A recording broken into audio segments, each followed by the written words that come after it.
the National Youth Leadership Network. And I'm Leah Lakshmi Piepshna-Samarsinga, and I'm a performance artist. I do some work with Sins Invalid. And what's this gathering here today? Sure, this is a disability justice convening. A bunch of us have been at the Allied Media Conference, and there's been kind of just this growing space for disability and disabled people. And there's this kind of growing framework about looking at the ways disability connects with other issues. So oftentimes disability gets separated, and it's a way to really maintain ableism and not look at the way that disability connects in with how our bodies are policed, or how our bodies experience trauma in the medical industrial complex, or even just how our bodies are kind of forced to fit this standard of what beauty is or what independence is. Yeah, and so the way I've been trying to describe it is that I feel like disability justice is the mainstream disability rights movement. It's similar to the difference between the environmental justice movement and the mainstream environmental movement.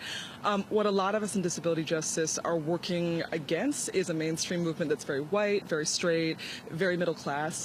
We are led by people of color, by queer people of color, and we have analysis that goes beyond access to looking at the effects of environmental racism on disability, or poverty, or the medical industrial complex. And also, just echoing what Stacey said, a lot of us feel that as people who do many kinds of social justice work, often people with disabilities, we get to kind of be the cute people who march at the beginning, who roll at the beginning of the march, who people feel heartwarmed by, but we're not seen as leaders or as part of the movement, and we want to change that. And what does disability justice mean to you? To me, I think what's been most amazing about it is disability justice has been just a space to kind of be whole. You don't have to cut yourself up into little pieces and go here, go there. And then also just being able to connect with folks in this really interdependent way where everybody's really taking care of each other, and kind of creating community and developing relationships where people are actually practicing liberation.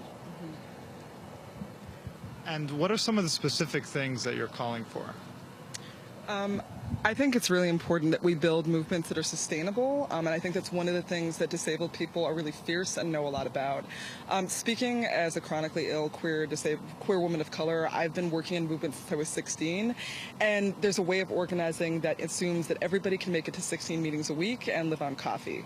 And for a lot of us, whether we're disabled, whether we're parents, whether we're old, that's not an option, and it stops us from making movements that don't burn out and that actually are going to be around to transform society. So I think making sustainable and interdependent movements in the new world we're building is what DJ is all about. Yeah, actually, can I add on to that?